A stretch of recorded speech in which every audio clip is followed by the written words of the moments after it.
Makanya saya ini kalau mentasjek santri-santri, ini agak sensitif, tapi sudah saya tidak perlu takut fitnah. Saya termasuk kenapa saya ingin jadi ahli tafsir, tentu yang membentuk itu Mbah Maimun dan bapak saya. Bapak saya itu hafal Quran kayak hafal Fatihah, saking senangnya Quran. Mungkin bisa kamu saingi.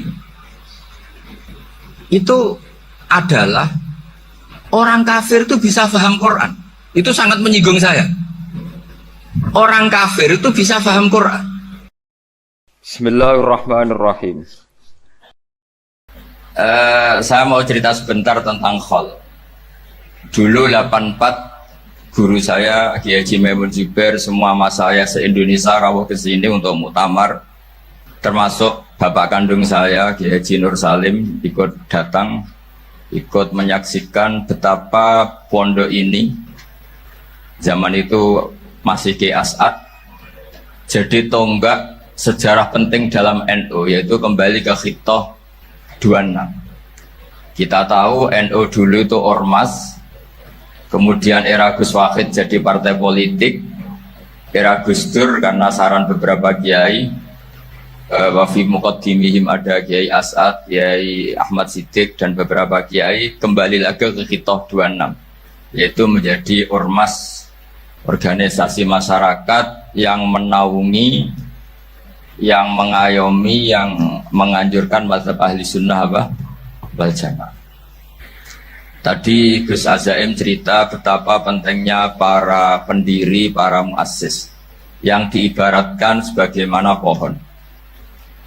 Saya masih ingat Dawe Mbah Mun. Saya nanti cerita mas saya sebentar, terus cerita kitab Al-Ataqoh As-Somadiyah dikarang Said Muhammad, fawaidnya maksudnya. Kalau Islam Arab, ini kata Mbah Mun, kalau Islam Arab itu contohnya kayak pohon kurma, jadi kuat. Dan wajah tasbihnya itu di daunnya tidak jatuh. Tapi kalau Islam Indonesia, kata Mbah Mun itu kayak padi, jadi ya agak doyong-doyong sedikit. Jadi untuk menghadapi angin besar itu pilihannya dua, Anda kekar kayak kurma, atau fleksibel kayak padi. Jadi ya doyong-doyong sidik gitu. Ada koruptor sowan, salam templeknya ya diterima gitu. Ada calon bupati cantik ya didukung, pokoknya agak-agak doyong. Tapi baru kayak doyong itu nggak bisa roboh karena fleksibel. Jadi kazar in akhraja syattahu, jadi ada dua tamsil. Karena memang menghadapi orang fasik, orang dolim ini, kita sebagai ulama itu ya kebingungan. Ini mungkin Ki Afif bisa bahul masail ini. Karena pertanyaannya gini, saya berkali-kali digojlok sama bapak saya.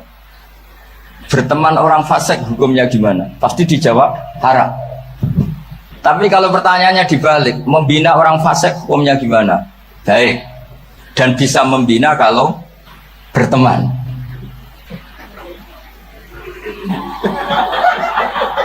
Makanya Gus Azaim pernah bikin seni deh, muktamar seni. Ya, anggap saja madhabnya seperti itu gitu. Jadi ya agak doyong-doyong sedikit. Masa ketop kok berteman orang yang macam-macam, tapi itu fleksibel. Nyatanya tetap soleh sampai sekarang gitu. Itu berarti itu ya gitu kata Mbah Mun itu. Jadi untuk menahan angin yang besar pilihannya hanya dua. Anda kokoh kayak pohon kurma atau fleksibel kayak padi. Nah, Islam Indonesia kata Mbah Mun itu pari wae katanya, padi. Jadi ungkapan-ungkapan para masayikh ini penting karena khazanah yang saya baca. Saya berkali-kali cerita ini dalam kitab Khilyatul Auliya. Itu Abu Nu'aim Al-Asfihani cerita tentang riwayat Sufyan bin Uyainah. Ini gurunya Imam Syafi'i. Itu setiap kali Nabi Isa dan Yahya, ini dua nabi yang sekurun, sama-sama masih muda. Nabi Yahya itu senangannya dolan ke orang-orang soleh, menyambangi orang-orang soleh. Tentu itu bagus. Tapi kalau Nabi Isa ini suka menyambangi orang-orang yang fasik, orang-orang yang nggak jelas. Ketika dua beliau ini ketemu, tentu yang perlu jawaban Nabi Isa karena kontroversi, berteman sama orang-orang yang nggak jelas. Kata beliau, innama ana tabibun udawil mardo. Seorang kiai, seorang nabi, orang yang baik itu ibarat dokter. Di mana-mana dokter tuh ngobati orang yang apa? Sakit. Kalau Anda dokter dan peneliti satu penyakit, pasti cari daerah yang banyak pandeminya. Masa neliti pandemi di orang-orang yang apa? Sehat. Jadi ini juga perlu dibahsul masailkan. Karena tadi dibolak-balik itu. Bina orang berteman orang fasik hukumnya haram, karena wa ingka ada syarrin fajanibhu suratan. Tapi kalau bina orang fasik hukumnya baik, bisa bina kalau berteman. Jadi fikih itu ya karena diwolak-walik. Makanya sholat juga gitu. Sholat yang tumak nina yang lama itu ya bagus. Masa jagongan mbek pangeran nggak asik? Jagongan sama teman aja asik, masa jagongan sama pangeran tidak apa? Asik. Tapi kalau Ibnu Abbas sholat tuh cepat. Ketika ditanya, kenapa kalau Anda sholat cepat? Setan baru tata-tata mau goda, saya sudah selesai. Karena setan itu ya jaga jaim, jaga image. Jadi kalau mau goda orang itu ya surinan dulu, macak-macak dulu. Ternyata mau ke situ sholatnya sudah selesai. Lah kebetulan mazhab saya itu yang kedua itu gitu. Jadi kalau Gus Azaim itu sholat lama sekali. Itu ada mazhab tandingan, yaitu mazhab saya. Itu karena ini sepuh saya, meskipun top beliau tapi sepuh saya. Saya sudah 50, beliau baru 40. Ini baru berarti baru memulai kiai. Kalau pakai umur nubuah ini baru mulai. Jadi mazhab itu penting. Jadi pembanding itu harus diutarakan. Sehingga dalam fikih manapun itu sebuah madhab itu harus diuji itu lewat pembanding. Dulu itu setiap debat fikih antar ulama itu mesti nggak ada yang menang. Misalnya saya kiai kelihatan miskin tuh ya baik supaya santri-santri yang miskin itu punya teman gitu. Karena ya rata-rata santri itu miskin. Nah, dikancani kiai kan seneng gitu. Tapi problemnya kiai yang miskin itu ya nggak bisa nolong santri karena dia sendiri apa? Miskin. Makanya dulu Imam Syafi'i itu pengagum orang miskin. Setelah ngaji Imam Malik tanya, ya Imam Malik, orang yang sealim jenengan itu siapa? Jawabnya Imam Malik lucu. Dulu Abu Hanifah, sekarang orangnya sudah meninggal ya. Ilmunya dititipkan atau diwaris oleh Muhammad bin Hasan Asy-Syaibani. Akhirnya Imam Syafi'i dibiayai Imam Malik ke Irak. Imam Syafi'i miskin, bisanya ke sana dibiayai Imam Malik. Itu seperti Abu Yasin Muhammad masyhur, ini murid beliau. Kalau ada santri boyong kan mesti apa? Disangoni. Ketika datang ke Irak, Muhammad bin Hasan Asy-Syaibani itu nata uang, nata emas itu di ruang tamu. Jadi ngitung uang itu di ruang tamu. Miliatan. Ini kaget, ini kiai kok kedonyan kata Imam Syafi'i gitu. Tapi apa kata Muhammad bin Hasan Asy-Syaibani? Anda kagum ini, Anda kaget ini. Kalau kamu menyoal orang soleh kaya, ini tak kasihkan orang-orang fasik. Biar dipakai judi, dipakai selingkuh, dipakai maksiat. Jangan-jangan. Harta ini harus tetap di orang soleh. Kalau ke orang fasik, bahaya. Berarti kiai boleh kaya, boleh. Semenjak itu ada gerakan kiai kudu sugih. Ya ada yang kesampaian, ada yang enggak gitu aja. Tapi karena kalau pakai logika fikih, harta itu fitnah. Oke, seakan-akan harta itu masalah. Tapi kalau ini dikuasai orang dolim, maka masalah besar. Jika orang-orang soleh ini harus juga menguasai harta. Nah, terus lama-lama dikiaskan kekuasaan. Kalau yang kuasain orang fasik, orang tidak sholat, ribet. Akhirnya kiai terus dukung, ya akhirnya ikut politik tadi. Nak menawa bupatinya kena diatur gitu. Diatur kon sholat, orang ngasih proposal, maksudnya diatur yang sholat maksudnya. Ini cerita-cerita apa logika fikih. Makanya saya sering ngaji kitab-kitab itu, diantara yang saya suka adalah ada dialog besar yang terjadi di antara orang-orang pilihan, termasuk bahkan di antara para nabi dan Tuhan. Jadi unik, Allah sendiri kadang mengajari kecerdasan para nabi itu ya lewat dialog. Masyhur itu, Nabi Ibrahim itu punya ruang khusus untuk sholat dan tidak boleh siapapun masuk situ. Tahu-tahu ada yang sudah di situ. Beliau membuka, kaget. Siapa memberi izin ke kamu yang punya rumah ini? Saya yang punya rumah dan saya tidak memberi izin kamu. Yang memberi izin saya itu yang punya saya, kamu dan rumah ini. Yaitu Allah Ta'ala katanya. Wah, berarti kamu malaikat dong? Iya, saya malaikat Israel. Disuruh nyabut nyawa kamu kan? Ya agak sopan karena agak pernah mondok di Salafiyah itu namanya malaikat Israel itu. Akhirnya Nabi Ibrahim bilang, wah itu keliru, Anda pasti keliru. Hal ra'aita habiban yumitu habibah, hal ra'aita khalilan yumitu khalilah. Saya ini Khalilur Rahman, saya ini kekasih Allah. Masa ada kekasih bunuh yang dikasih? Itu Israel akhirnya ngaji, masuk akal juga. Ternyata perintah ini mungkin, oke, pokoknya dia terus mikir akhirnya. Iya ya, masa ini kekasih Allah kemudian oleh Allah dibunuh, dimatikan. Terbanglah Israel, matur lagi, ya Allah, kata Ibrahim, hal ra'aita khalilan yumitu khalilah. Masa kekasih bunuh yang dia apa?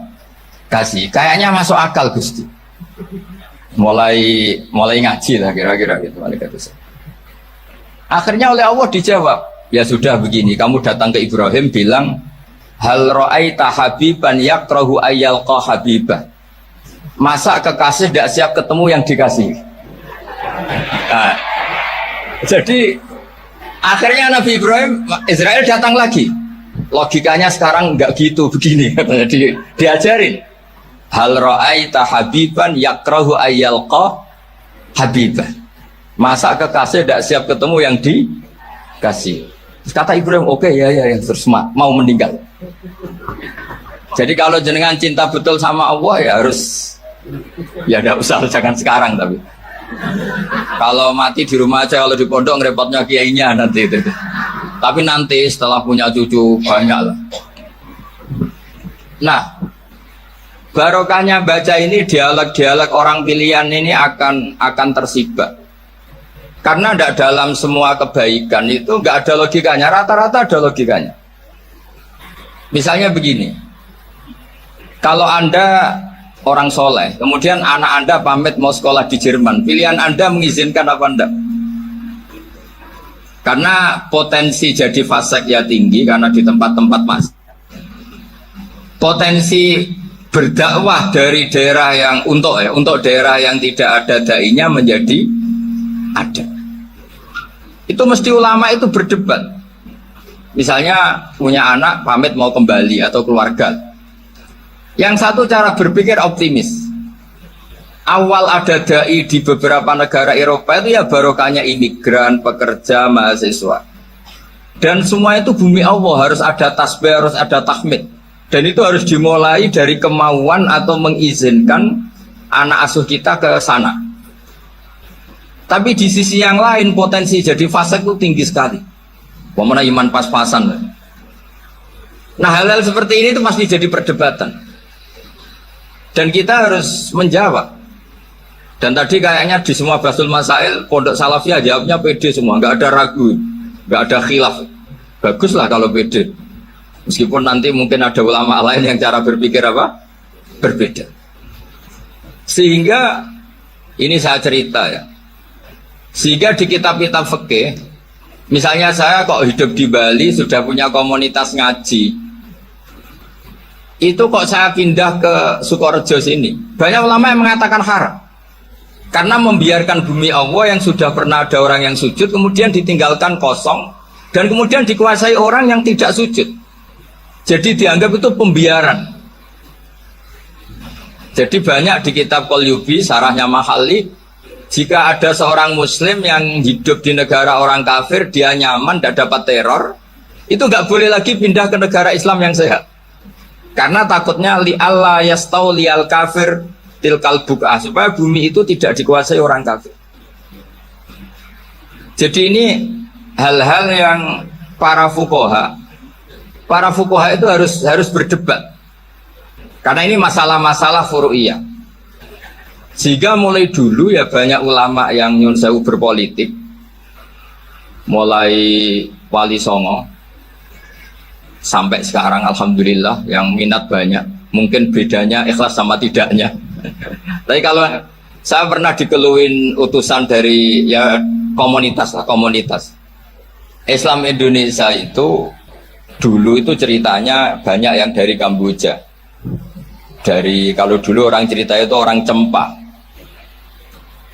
Itu setelah di Indonesia besar Wali Songo dan Brawijaya 5 itu sudah mulai oleng, itu singkat cerita mereka berpikir ingin bikin kerajaan apa? Islam di Demak Mintoro dengan raja pertama yaitu Raden Fatah, karena Raden Fatah ini putra Brawijaya. Padahal setelah jadi kerajaan ini era cucu sudah konflik berebut kekuasaan, akhirnya sampai jadi Jipang, jadi Jogja, jadi Solo dan seterusnya. Tapi kata Mbah Mun itu tetap barokah, karena orang Islam terus terbiasa mimpin. Sekeliru-keliru sidik, pokoknya orang Islam biasa mimpin. Sehingga zaman Mbah Hashim yang sudah mimpin Masumi, zaman Ki As'ad pengaruhnya besar, sampai sekarang Kiai pengaruhnya besar. Nah barokahnya Kiai pengaruh besar ini sampai moral jadi ukuran. Misalnya sekarang ada calon bupati kalau nggak sholat itu pasti kalah. Jadi sholat itu jadi tolok ukur untuk calon apa? Bupati. Meskipun mungkin punya efek pura-pura sholat, tapi gak apa-apa lah, sementing moral ini jadi ukuran. Sementara yang di Thailand, di Patani, itu karena dulu pelajarannya tasawuf, itu orang gak ambisi mimpin dunia, tahu-tahu dipimpin, dan akhirnya nyuwun sewu ya saake Islam-Islam yang dulu terlalu tasawuf, karena gak punya pengalaman memimpin, akhirnya lazimnya konsekuensinya hanya dipimpin. Tapi Islam Indonesia beda, karena kulino mimpin itu akhirnya dari orang Islam biasa menjadi Islam yang sholat, sampai Islam yang bisa ngaji itu bisa mimpin negara. Tentu yang paling populer dimulai Gus Dur. Jadi ini sesuatu yang barokahnya istihad para kiai, sementing Islam kulino mimpin. Jika di Indonesia itu barokahnya itu kebaikan itu jadi tolok ukur. Ada orang kok terkenal koruptor atau terkenal nyuwun sewu selingkuh atau terkenal apa, itu pasti tidak jadi, karena moral itu menjadi tolok ukur. Dan itu adalah politik para kiai. Jadi ini saya cerita, dan itu negara juga akhirnya untung, karena seleksi agama sama negara itu sama-sama kiai ya bilang negara harus dipimpin orang soleh, negara juga bilang seperti itu. Nah, ketokohan-ketokohan para beliau-beliau ini yang maulah bekerja sama dengan Umarok. Kita tahu dulu Pak Harto ya rawuh ke sini ketika Muktamar 84, rawuh ke Ki As'ad, ketika mau kembali ke Khitoh juga dirembuk oleh ulama dan Umarok. Dan akhirnya ini menjadi negara yang alhamdulillah semoga selalu menuju baldatun thayyibatu wa rabbun ghafur. Nah, kemudian di sini saya tabarruk dengan Said Muhammad, gurunya Kiai Haji Azaim. Saya mau cerita tentang amaliyah tadi. Saya sebetulnya nggak niat bacakan bab itu, gara-gara ada khataman jumlahnya banyak saya jadi pusing. Ini panitianya tanya, khatam betul apa enggak? Iya, Gus, khatam betul. Tapi kayaknya saya tidak yakin. Karena saya ini kan dari pondok tahfidz itu. Biasanya nak khataman itu ya rodok bodoni itu. Diwaca buanter sing nyemak yang ndelok pojoke tok. Mergo kebanteren. Nah, akhirnya lafat-lafat yang di tengah itu enggak di apa? Baca.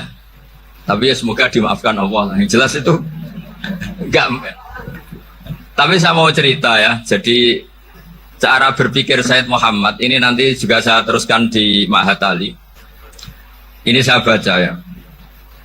Di antara yang diyakini madhab Malikiyah, ini saya baca saja teksnya.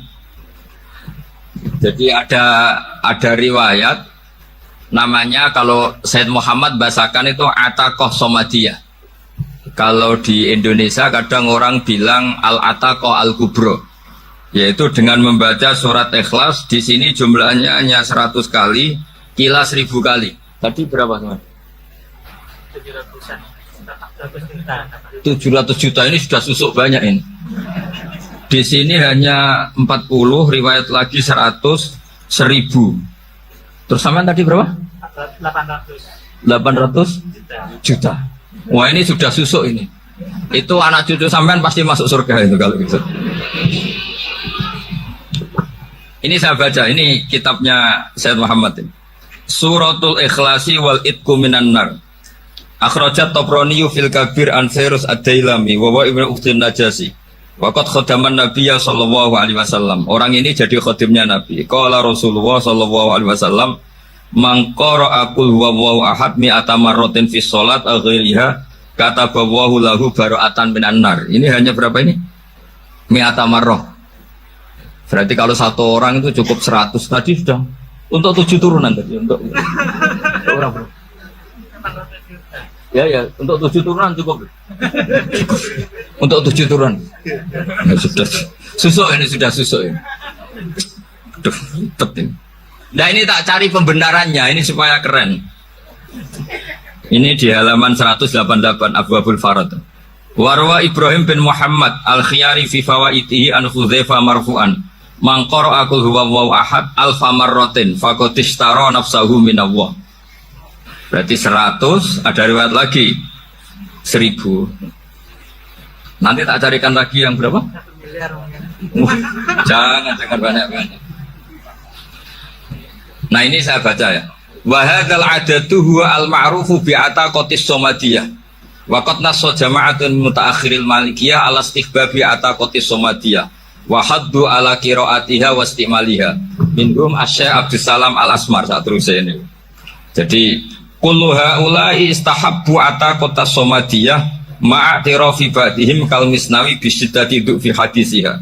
I'timadan ala anna hadza minal fadha'il allati yutasahalu fiha. Faman sa'a yasta'milaha raja'a husula ma fiha fala ba'sa bidzalik. Ala syarti alla ya'taqida thubuta dzalika anin nabi sallallahu alaihi wasallam hatta la yaqa fil kifbi alaihi.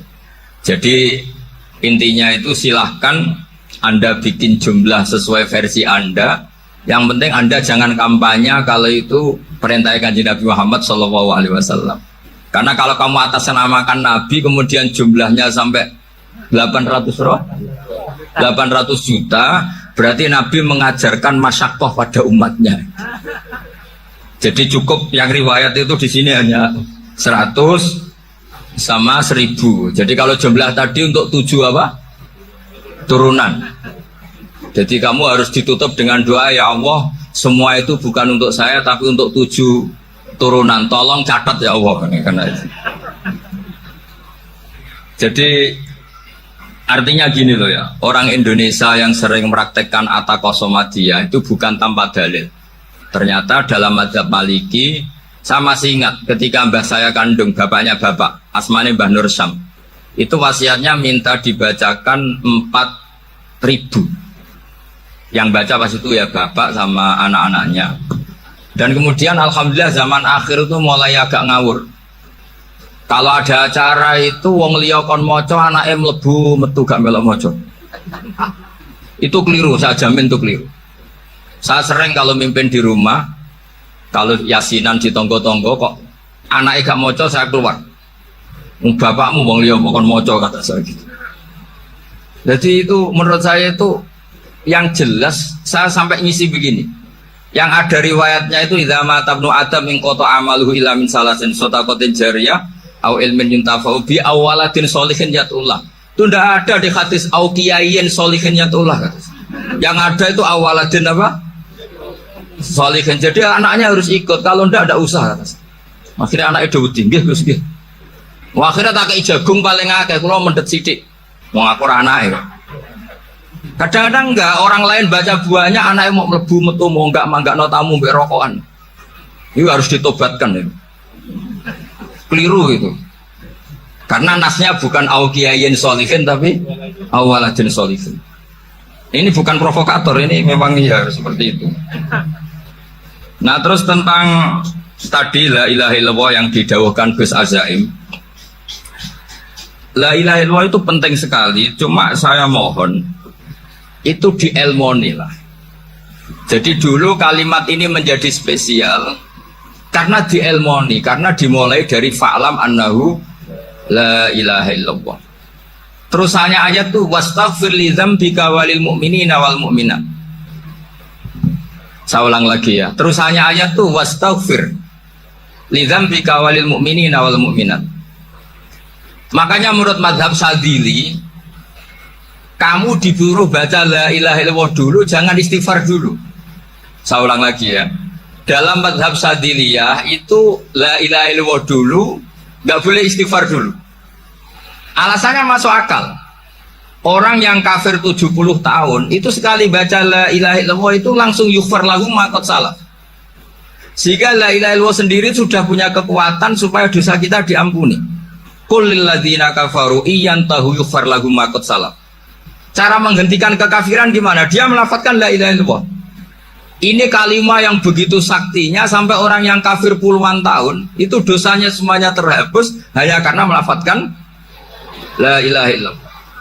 Nah, makanya kata Abdul Hasan Asyadzili wastaghfir li dzambika ay bihadil kalimat.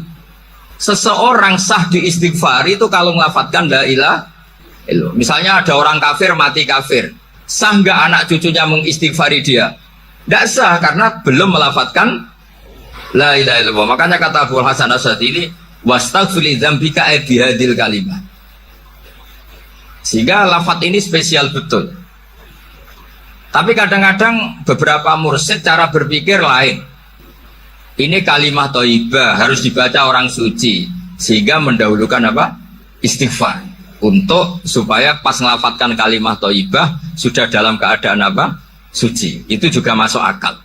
Tapi secara meyakinkan saya sendiri lebih mengikuti manhajnya Abil Hasan Asyadzili karena alasannya tadi. Yang kafir puluhan tahun saja langsung luntur dosanya karena melafadzkan la ilaha illallah. Artinya la ilaha illallah sendiri sudah bagian dari istighfar.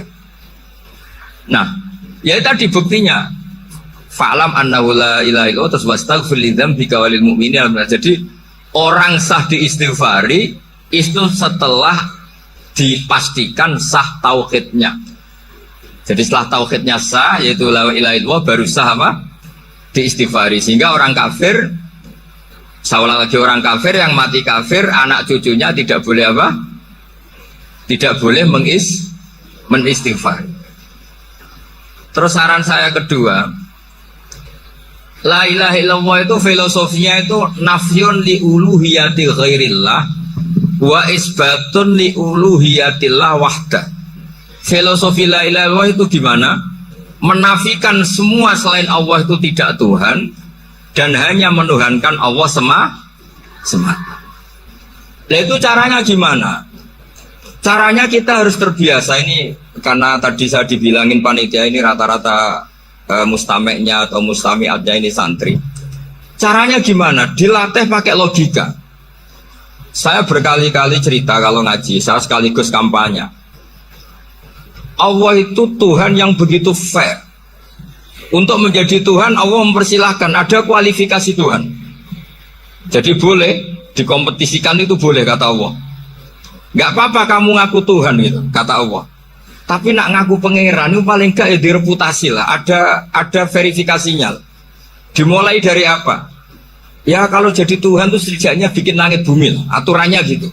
Jadi kalau daftar bupati ya daftarlah ke KPU. Masa tahu-tahu jadi apa? Tuhan kemudian tidak punya prestasi bikin langit bumi. Sehingga Allah itu cara ngendikan itu ya fair. Qul ara'aytum ma tad'una min dunillah aruni madza khalaqu minal ardi am lahum syirkun fis samawat.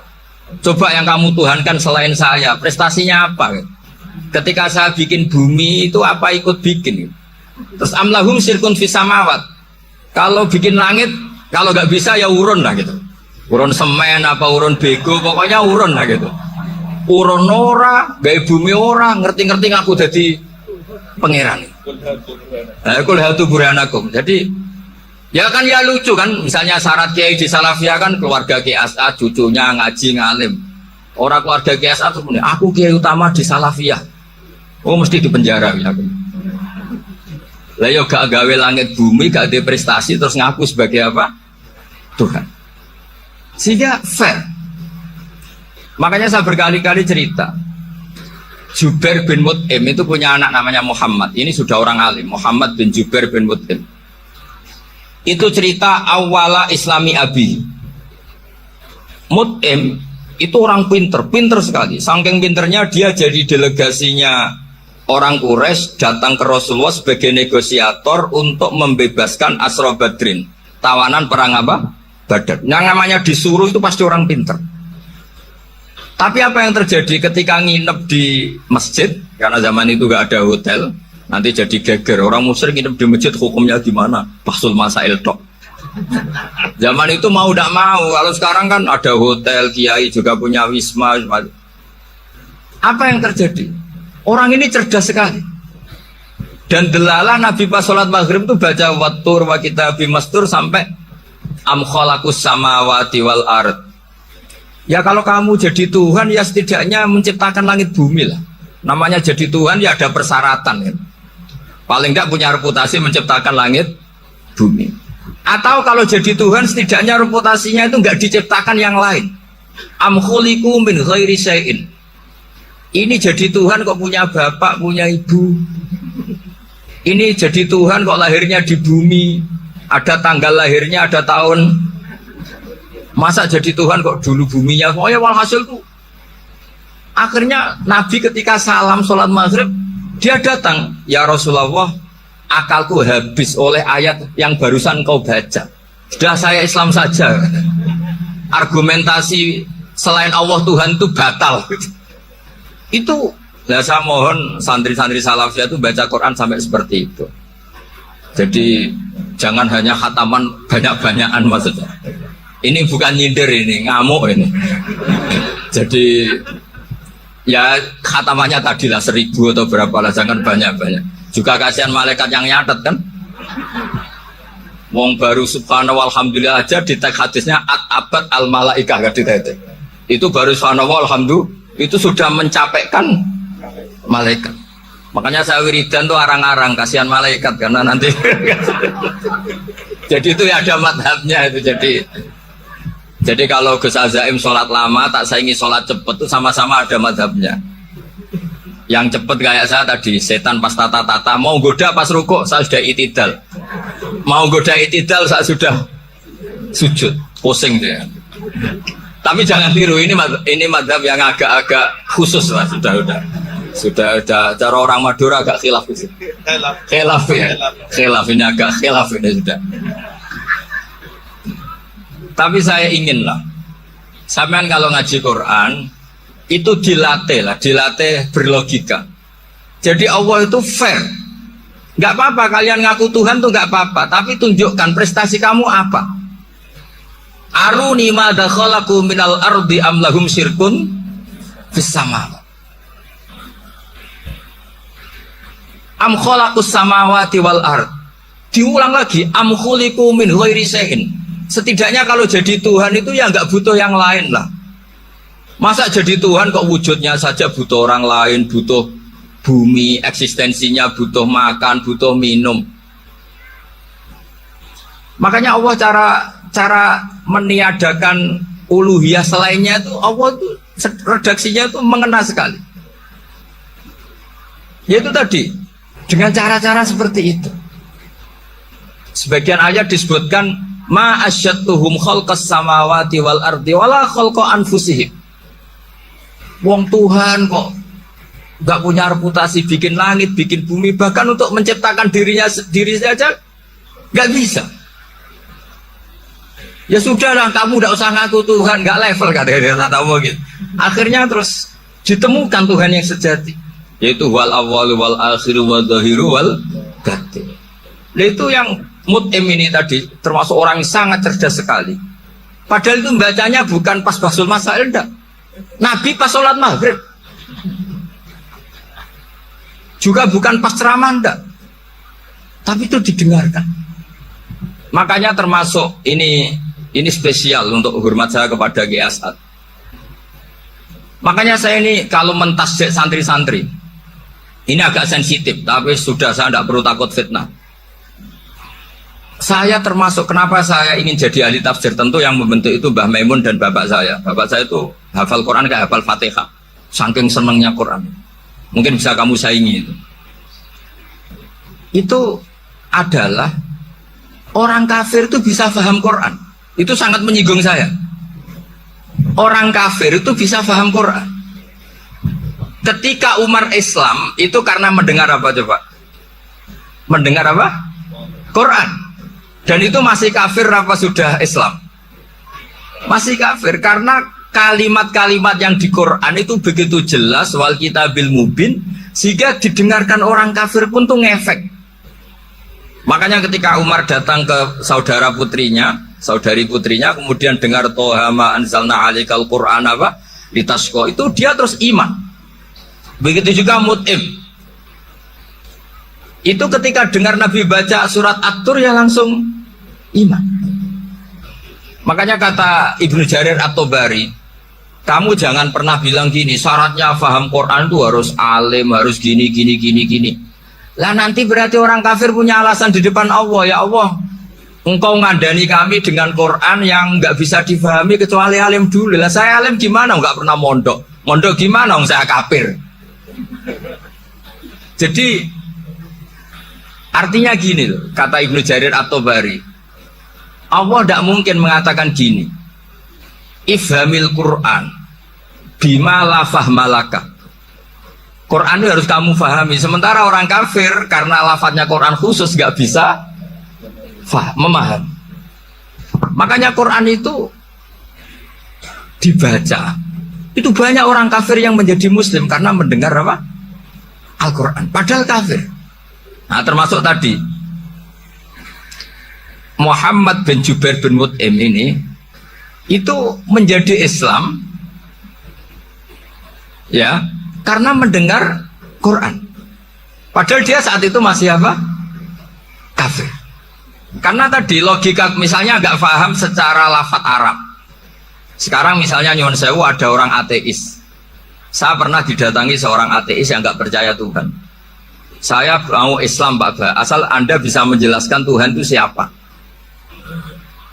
Coba Quran dibaca secara makna, tidak secara lafadz tapi secara makna. Begini misalnya, ada orang ateis datang ke saya, Pak Ba, saya mau Islam, asal Anda bisa menjelaskan Tuhan itu siapa. Terus saya tanya, ini ngajak goblok-goblokan apa pinter-pinteran kata saya. Terus dia jawab, ngajak pinter-pinteran Pak, saya ini doktor katanya. Maksudnya di akademiknya dia doktor, mungkin jurusan matematika atau apa, tapi di ketuhanannya jeblok. Terus tak tanya, kalau ini ada kertas, kamu suka ada rumusnya apa suka ada? Ya suka ada rumusnya. Kenapa ada kertas? Ya karena ada yang bikin. Nah kira-kira berstatus membikin atau membuat itu sesuatunya maujud apa enggak? Ya pasti maujud lah, pasti ada. Ya sudah, anggap Tuhan itu adalah sebab dari semua yang ada. Masa alam yang seperti ini, langit dan bumi ini maujudat, kemudian kamu katakan kholaqohal adam, bahwa alam raya yang maujud ini diciptakan oleh ketiadaan. Ya juga, berarti Tuhan itu ya. Ya itu yang namanya Tuhan. Lah mulai dulu kiai-kiai ngomong gitu kan saya Islam katanya. Jadi kiai-kiai itu kadang-kadang kalau jawab pokoknya KBU digawe Tuhan. Beda dengan dakwanya orang-orang mantek. Orang-orang mantek itu kan nggak pernah nyebut Allah. Ini alam khawadis, labuda min muhdis. Meskipun mereka, nah muhdis ini menurut Islam namanya Allah. Tapi sebetulnya kan nggak langsung bilang Allah. Jadi tak kasih tahu, alam raya ini mewujud nggak? Ya mewujud Bapak. Bisa nggak sesuatu yang nggak ada menjadi faktor wujudnya yang ada? Ya tidak bisa, namanya nggak ada itu nggak bisa jadi faktor. Nah itu hebatnya ulama-ulama kita ketika mengenalkan Allah itu siapa? Zat yang wajibil wujud. Jadi kita ini kalah pinter be ulama-ulama dulu.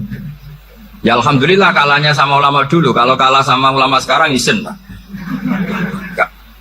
Jadi ulama dulu sudah pinter. Pasti pertanyaan dasar manusia, hadil maujudat itu man khalaqaha, siapa yang menciptakan? Kalau kamu langsung jawab Allah atau Tuhan, mereka pasti tidak nerima. Ya jawab saja, hadil maujudat mesti khalaqaha maujudun.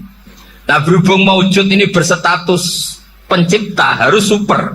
Lah super ini oleh ulama disebut wajibul wujud atau musabbibul asbab. Yang oleh Islam dinamai Allah. Tapi kita langsung ngomong Allah, ya mesti aja bingungkan kan bagi yang bingung maksudnya. Ya saya mohonlah kalimat-kalimat la ilaha illallah itu diamatilah, diresapi sampai seperti penjelasan saya ini, sehingga punya kualitas ilmu. Karena syaratnya memang fa'lam, harus punya kualitas apa? Ilmu. Ilmu itu apa? Ma'rifatus syai' ala ma huwa alaih. Mengenal sesuatu sesuai detail-detail sifatnya sesuatu itu. Misalnya kalau Allah sudah jadi Tuhan, ya harusnya qabla kulli syai'. Masa Tuhan sama yang dituhani wujudnya dulu yang dituhani, ditemukanlah sifat awal atau qadim. Makanya benar Gus Azaim tadi, kalau sudah bertauhid harus hafal akidah berapa khamsin. Dimulai apa? Wujud. Kenapa harus dikatakan wujud? Karena alam raya ini kadung maujudan. Hadhil alam maujudun. Masa maujudun khalaqahul adam? Masa maujudat khalaqahul adam? Nah itu yang disebut am khuliqu min ghairi syai'in am humul khaliqun. Jadi saya mohon semohon-mohonnya, cobalah tradisi-tradisi lihat baru ayat ini dihidupkan lagi, sehingga kita baca Quran itu sekaligus menjadi orang yang sangat argumentatif. Karena Quran adalah qul falillahil hujjatul balighah. Dilatih. Jangan bosan dilatih. Makanya kalau saya baca ayat-ayat seperti itu, cek fair Allah. Fair betul. Gak apa-apa saya punya pesaing kata Allah, tapi yang imbang dong. Pas aku gawe langit ya bantulah. Atau ada langit tandingan lah kira-kira gitu. Kalau saya bikin bumi ya ada bumi. Nah misalnya sekarang orang Cina bikin matahari, materinya dari mana coba? Dari yang sudah ada sekarang kan? Tetap saja gak ikut bikin kan? Tapi kalau Allah bikin langit bumi minal adam minal wujud. Kalau mereka paling rekayasa yang sudah wujud di otak-atik. Nah harus sampai seperti itu. Sampai kata Gus Azim kul hadu apa? Burhanakum tadi. Jadi ini cara-cara kita untuk menguatkan iman. Aruni madza khalaqu minal ardi am lahum syirkun fis samawati. Terus kata Allah, itu nih kita bimin qabli hadza au asaratim min ilmin. Kalau kamu nggak setuju teori ini kata Allah, cari kitab suci versi Anda. Aturan jadi Tuhan itu apa coba?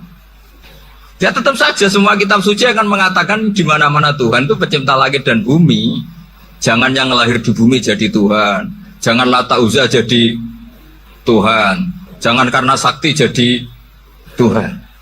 Nah ini di sini pentingnya ilmu balaghah, ilmu mantek yang alhamdulillah di pondok-pondok kita masih diajari. Makanya kata mantek, sebetulnya ilmu akal hanya menemukan hadil maujudat khalaqaha maujudun. Nah yang maujud ini siapa? Ya wajibul wujud. Nah kemudian Islam menamai ini Allah Subhanahu wa ta'ala. Makanya ulama dulu tuh kalau ngendikan Allah itu siapa? Zat sing wajibul wujud. Itu filosofinya luar biasa. Karena dengan seperti ini bisa menafikan teori ateisme bahwa alam raya ini diciptakan oleh ketiadaan. Makanya saya bilang tadi, ngajak goblok-goblokan apa pinter-pinteran gitu. Lah nek ngajak goblok-goblokan yang ini, hadhil maujudat khalaqahal adam. Terus kita goblok bareng. Loh iya kan barang maujud diciptakan yang tidak maujud. Wong ora wujud kok mempengaruhi sing wujud. Ya mongko nak goblok bareng kata. Akhirnya, kok Gus, saya ini dokter masa kamu ajak goblok? Ya sudah pinter saja kata saya. Alhamdulillah karena debat kecil ini dia menjadi nyaman lagi dengan apa? Islam. Memang saya tentu nggak bisa disalahkan doktoralnya karena di ilmu yang selain apa? Teologi gitu. Tapi kan polanya dia pasti pinter. Makanya ini sekaligus mengingatkan anak-anak lah.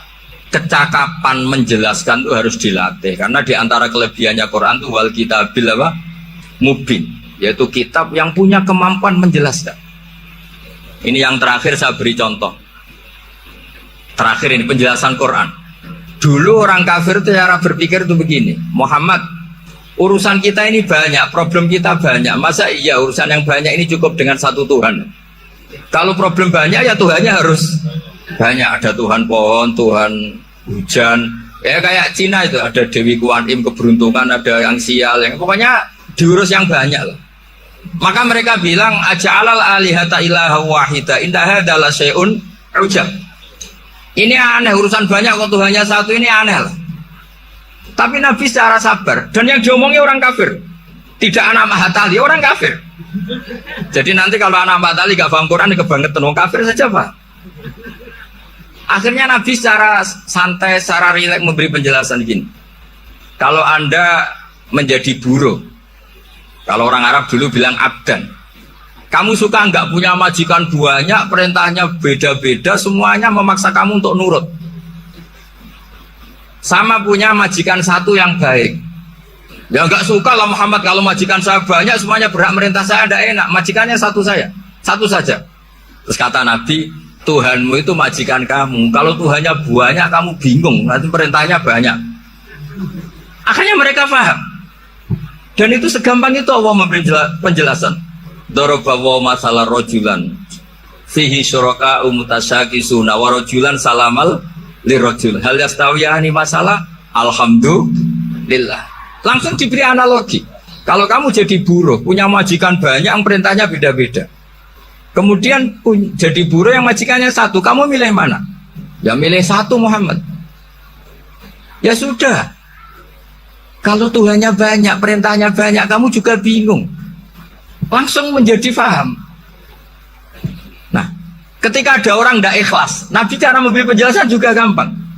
Misalnya saya dikasih uang Gus Azaim 1 juta. Kemudian matur nuwun saya sama Pak Afif, ya aneh nggak? Saya ini orang aneh nggak? Orang aneh nggak? Itu Nabi kalau mencontohkan orang tidak ikhlas gitu. Kata Rasulullah, orang tidak ikhlas itu sebagaimana orang beli budak. Min kholisi mali, budak itu dibeli dari uangnya sendiri. Kemudian fa'amila hadal abdu, budak ini kemudian bekerja dan a'tohullatahu, hasilnya dikasihkan sama orang lain. Terus Nabi memberi percontohan, ayasurukum ayakuna abdukum kadzalik. Apa kamu suka kalau budak kamu seperti itu?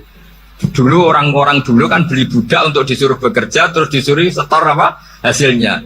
Jadi budaknya kamu yang beli, yang biayai. Kalau sekarang mungkin nggak ada budak, gini lah. Saya nyuruh Zaid, tak kasih mobil, tak kasih bensin, tak kasih uang jalan supaya narik angkot. Hasilnya disuruh ngasihkan saya. Ternyata dikasihkan orang lain dan matur nuwun sama orang. Kamu suka punya budak seperti itu? Ya tidak suka ya Rasulullah. Ya ibaratnya seperti itu. Bumi yang bikin Allah, nyawa kamu yang bikin Allah, semua fasilitas dari Allah. Kemudian kamu menyembah selain Allah. Segampang itu. Dan Nabi telaten sampai dulu yang mayoritas orang kafir menjadi mayoritas Muslim. Dan semuanya tanpa paksaan. La ikroha fiddin. Karena qad tabayyana rusdu minal ghayy. Nah, cara tabayana gimana? Yaitu punya kemampuan menjelaskan. Wal kitabil apa? Mubin. Ini makanya saya mohon lah. Ini saya mohon semohon-mohonnya anak-anak ini kan kader-kadernya Mbah Samsul Arifin, Mbah As'ad, Gus Fawaid, sekarang Gus Azaim, semuanya harus punya kemampuan wal kitabil apa?